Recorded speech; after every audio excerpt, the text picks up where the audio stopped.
This imagery has continued just to indicate that the beastality in a man. Even modern neurology recognizes that one part of your brain is that of a reptile. There is evidence to show that the reptilian brain can become more transparent and starts communicating with the outside part of the brain. Namaskaram, Sadhguru. I want to know what is the significance of the form of Mahishasura at the feet of Linga Bhairavi and the That means a man was killed by a woman. and the bull form at the sides of the yantra. Do you understand the question?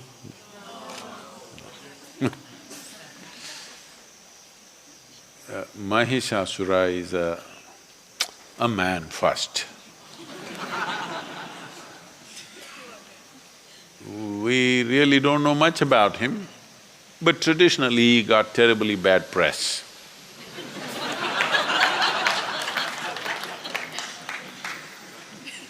So he was supposed to be bad.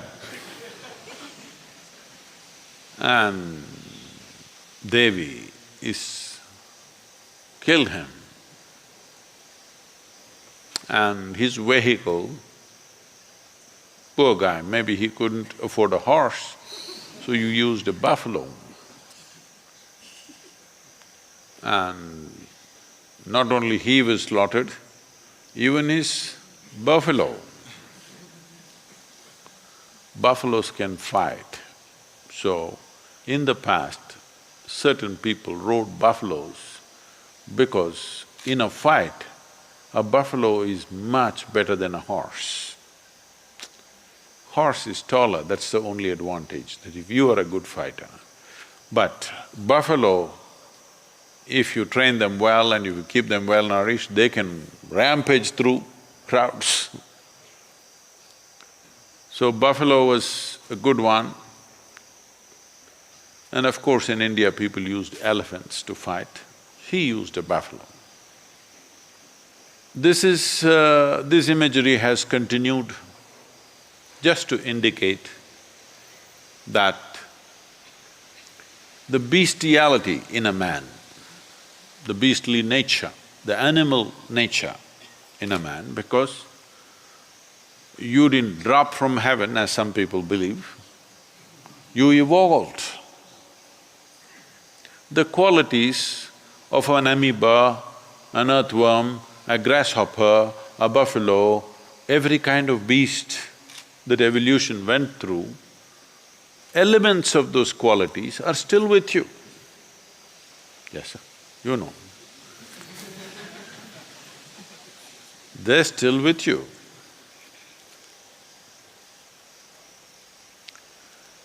So, these are all compulsive tendencies. Even modern neurology recognizes that one part of your brain is that of a reptile. There's a reptilian brain which is approximately the size of your fist. So those of you who have a big fist, I'm sorry. You show your fist, huh? Somebody else, see. He's got more animal in him. So, the evolutionary process, the modern neurology recognizes that there is a part of your brain which is reptilian. That means it's at that stage of development, which is instinctive and does things in a certain way. But over that, a flower of cerebral cortex evolved. If you function out of this, which is a happening, which happened after human spine became erect. After the human spine became erect, the outer flower developed, which is what makes you human, which is what gives you thoughts about universality of the existence, which is what gives you an idea that everything is one, which is what allows you to be a scientist. This is what allows you to be a spiritual seeker. But if you go back to this, all you have is instincts of survival. So the entire process, the human effort through education, through spiritual process, through meditation, everything is to move away from this and function from the outer dimension, which is a more recent happening, but this gives you a sense of seamless way of approaching life. If you go to the reptilian brain of who you are, fixing boundaries is all that you know. So whenever you are having problems with people around you, always wanting to fix your boundaries, this is mine, this is yours, my space, your space, my air, your air.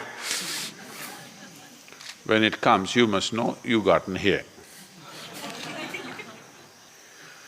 Now the spiritual process, the yogic dimension is looking at how to make this, because if you function only from one aspect of your brain, it'll work, but not enough, you're not using all of it.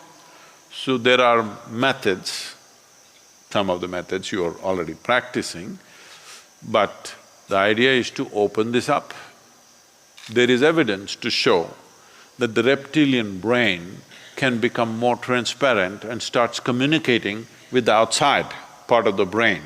There are experiments, there are studies which show that with certain practices of meditativeness, reptilian brain, which is always about fixing boundaries, will begin to communicate with the outer part of the cerebral cortex and it function as one brain. So I don't know if you should.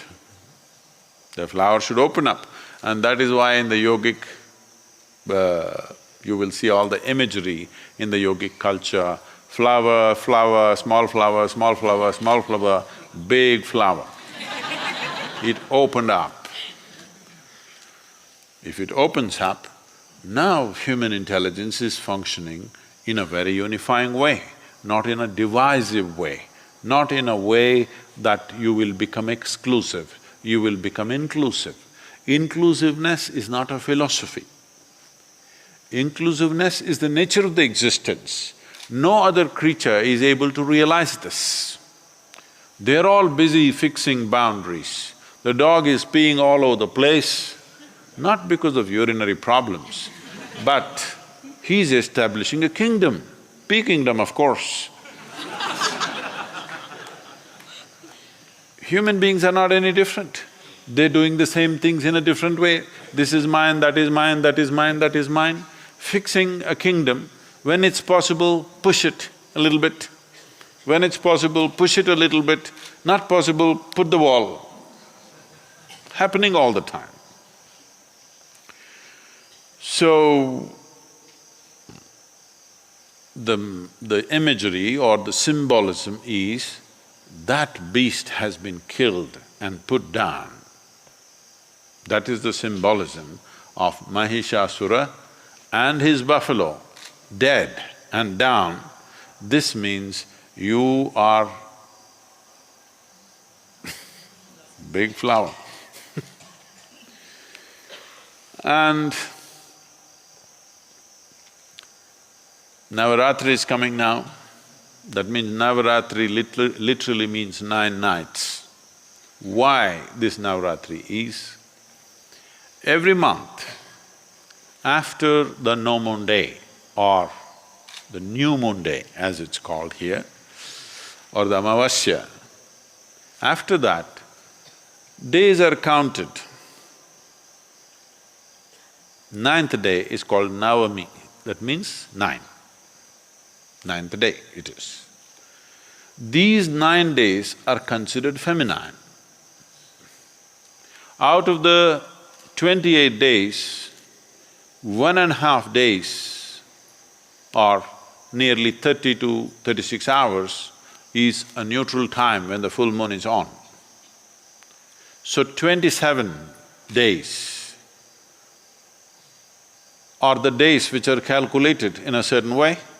27 days or 27 is significant with reference to the solar cycle also. So 1/3 of it is called the feminine part of the month, the 9 days. The remaining 18 days are masculine in nature. So when the feminine is on, the Devi's thing is on, so that is why in the tradition, up to Navami, all the worship is for the Devi. After that, things will change.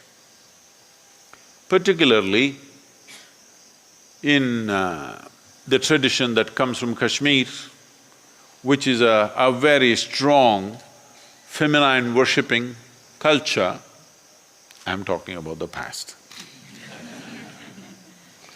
Today if we say Kashmir, you think of terror, you think of militancy, you think of extreme manifestations of many things. But this is all started about 7 centuries ago. Before that, and even after that, for quite some time, Kashmir was a very strong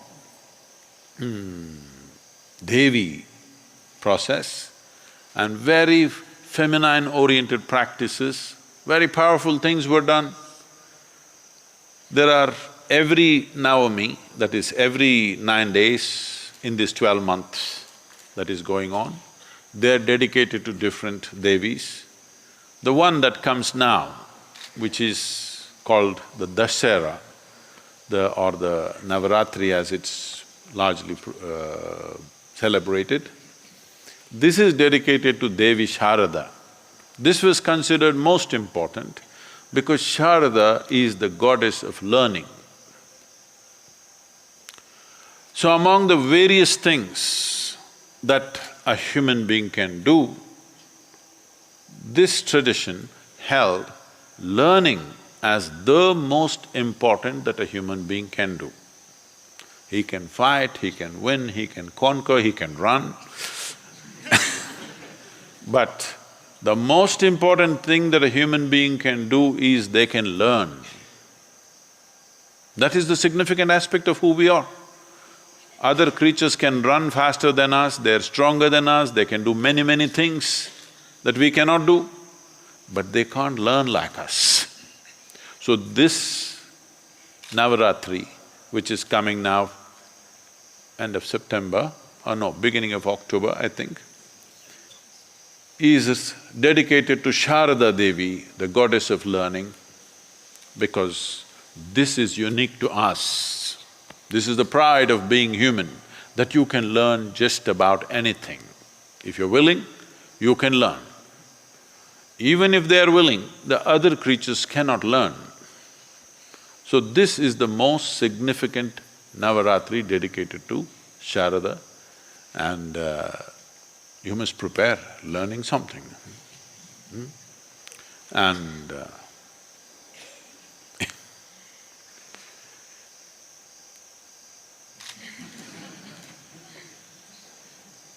either you must open up or she will slay you.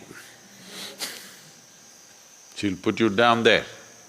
The symbolism is also this, that when masculine exists by its own nature, it naturally lives instinctively.